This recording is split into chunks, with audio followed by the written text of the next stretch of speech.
Ayan guys, for today's video, nagluluto po ako ng tahong.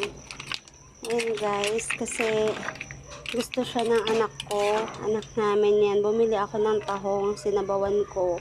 Hindi ko na siya nilagyan ng Sprite kasi para talagang lasang tahong talaga siya.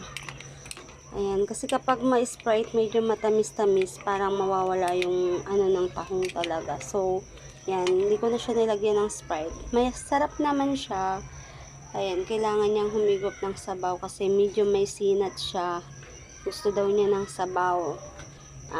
Nag-request pa siya kanina, gusto daw niya ng sinigang. So, wala naman kami nabili na medyo okay na baboy.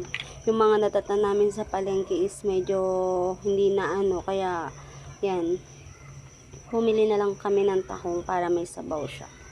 So, yun lang guys. That's for all for today. Bye! Thank you for watching guys.